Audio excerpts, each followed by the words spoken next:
I'm a Muslim, and as I was kind of describe, I was trying to explain kind of a bit like why I believe and what some of the sort of major misconceptions are about God and maybe Islam, Christianity. Well, I'm happy to hear why you believe, because I mean that's the thing. I'm more concerned about why people believe than what they believe. You know, if there's good reasons to believe something, that's the case.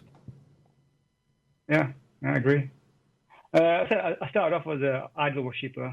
You know, I'm basically Hindu, and then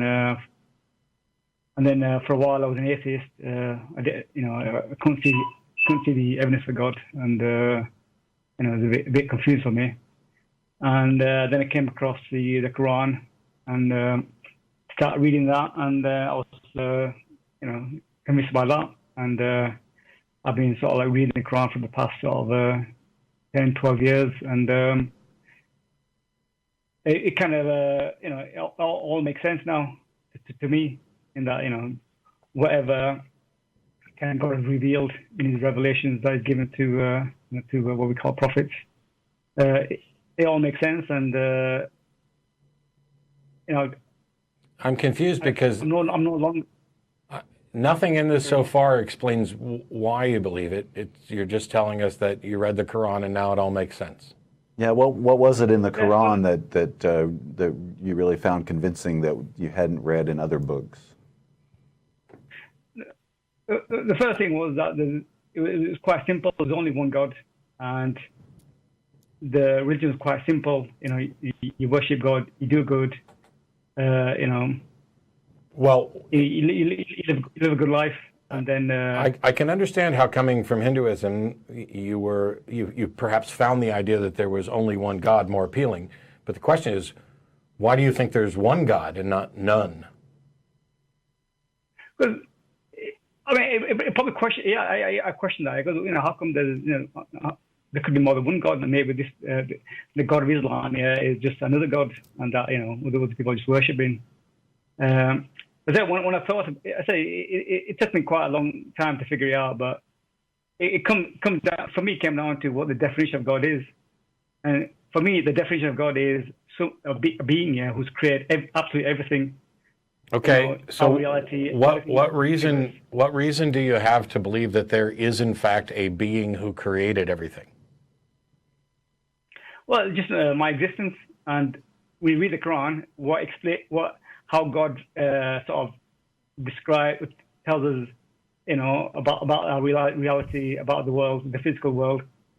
Well, they all kind of all make sense. No, the fact that there's a book that offers an explanation is independent from why you accept that explanation. So when I say, what reason do you have to believe that there is some being who created everything, you can't just say, oh, my existence, because that's the thing we're trying to explain. You haven't made any connection. So you exist and the universe exists, and we're looking for some explanation for perhaps why you and the universe exist. What is it that makes you convinced that there is one being who did this? Yeah, when it comes to one being that did this, it comes down to what your definition of God is. No, it doesn't. God hasn't entered the equation. You're saying that you believe that there's a being who created the universe. Now that could be defined as a God or not. I'm saying, what makes you think it's a being who created the universe? It's basically what's in the Quran. You know, first I have to sort of like, you know, entertain the idea. What difference does it make what the Quran says? The fact that the book makes a claim doesn't tell you why you should accept the claim. Yeah, but actually, the book does tell you why you should accept the claim. Okay, then what's the reason why we should accept the claim? Well, the book is saying, yeah, this book, yeah, is from God, and this is the truth. That's what there's another book there's another book that says it's from God and it's the truth. How do you tell the difference? There's lots of books that say that. Yeah, you read them. You know, I have. I'm open to reading any book. I have read them. I don't find either of them to be true or good or useful or sufficient evidence for the idea that there's a being who created anything. Yeah, but so have you read the Quran? Yes. I haven't. And have you read the in English? You know, in English.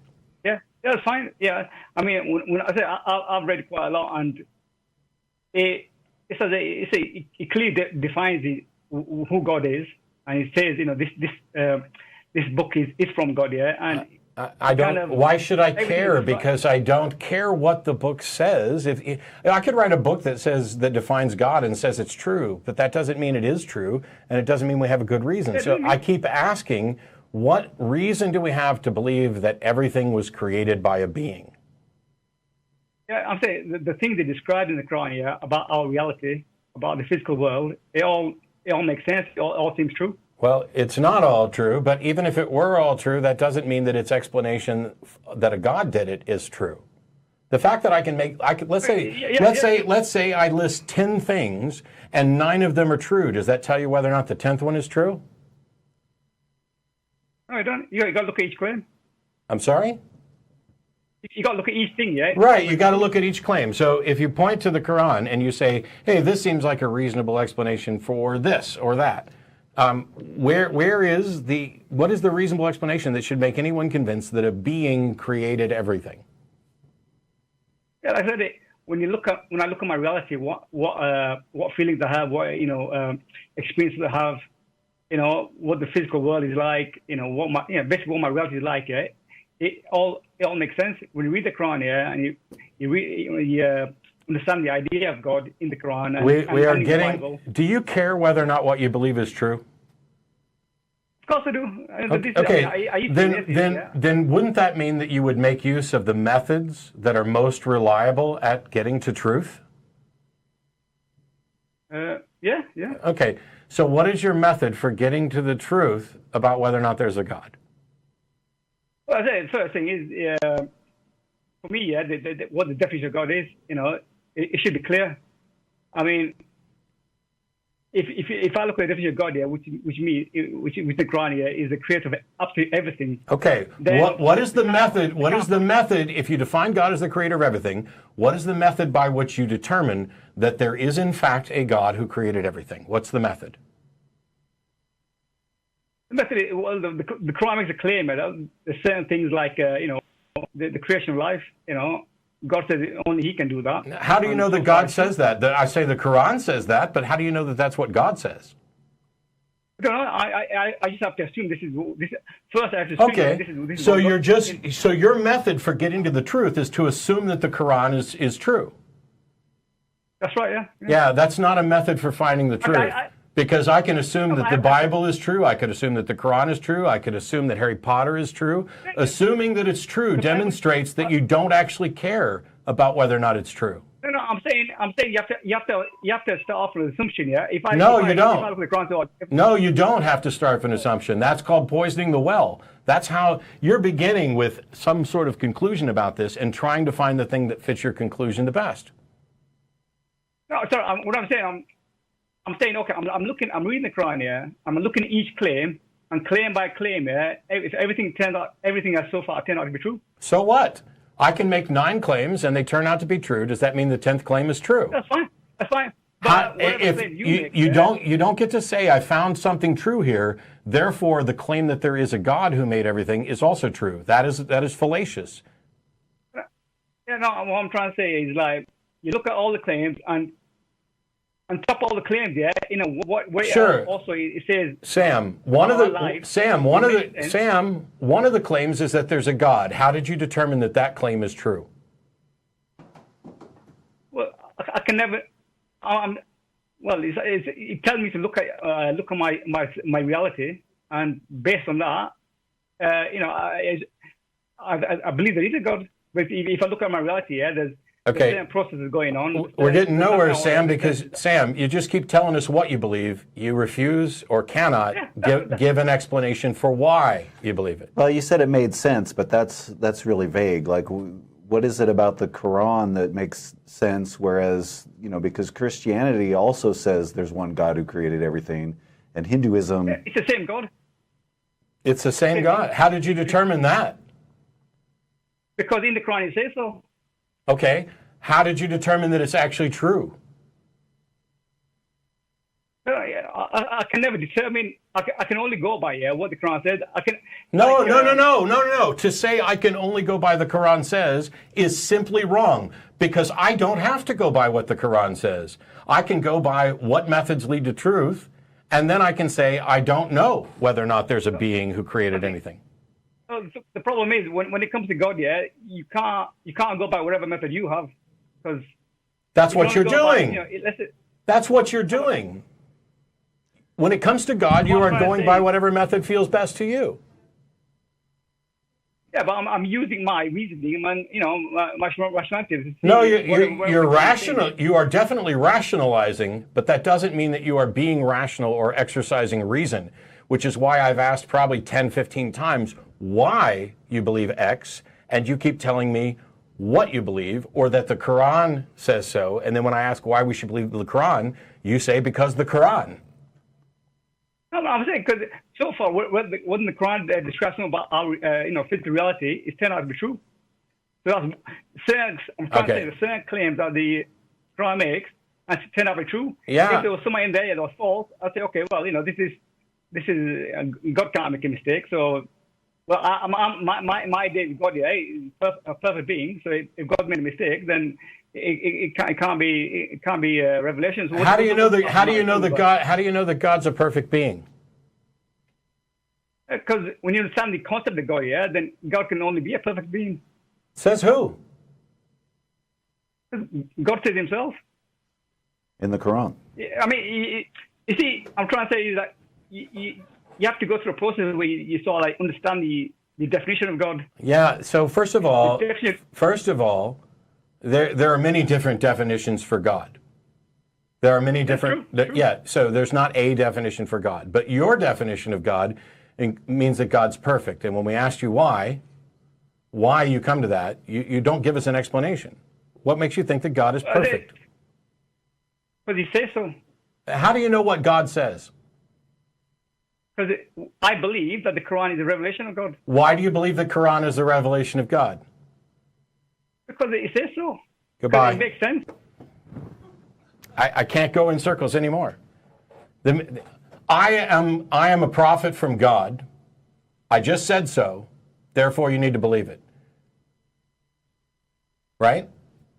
Makes sense. I'm here. Matt is God. Thus saith Matt. This idea, and this isn't, by the way, exclusive to Islam. No, not at all. It happens all the time with regard to the Bible. The Bible's true because the Bible says it's true. That's why I'm wondering why is he a Muslim and not a Christian? Because the Christian book says exactly the same stuff that he mentioned that the Quran said. So why are you a Muslim? And if you talk to Christian preachers, they'll happily point out that the Quran affirms the Bible, but the Bible would denounce the Quran, which means that the Quran of the two is necessarily false, even though they don't seem to also acknowledge that the Bible is also false. Yeah, Side 10 made that argument, right? There are people who are like, why didn't you ask him what things in the Quran are true? Because it's trivial to point to a list of things that are potentially true or can be interpreted as true. But that list, even if the Quran was absolutely true on everything that we could verify, that doesn't mean that it's true when it comes to a claim about a God, because you can't verify that, which is why he kept talking himself in circles. Well, and a lot of the stuff I've seen these lists of the Quran predicted this scientific thing that we found out hundreds of years later, and it's all the same game of taking this really vague passage and saying, well, he's really talking about the orbits of planets or whatever, and people do that with Nostradamus, and they do that with all kinds of stuff. It sort of sounds like he's talking about this, therefore, it's a miracle, because how did it predict that? Yeah, and you could go through and you could list problems with the Quran about advocating for violence or potential contradictions, and then you just get into this dialogue of, well, no, you're not interpreting it correctly. Or at the end of the day, you'll get some of them to say, well, you're not, you're reading it in English, so you're reading it. But now this guy is happy to say that the God of the Bible and the God of Islam are the same, and that's a losing strategy, because not only does he have no way and no attempt to defend that, he can't even defend why he thinks there's a God in the first place. Yeah. Other than oh, because this book says it, and I'm going to accept that this book is true because I've found this book to be true in other ways. I was reading it, and the world started making more sense. Well, here's a suggestion. Read some science books and read some books on argumentation and logic and reasoning, and the world will make even more sense. You will be less likely to fall in the traps of believing something without justification or on bad evidence.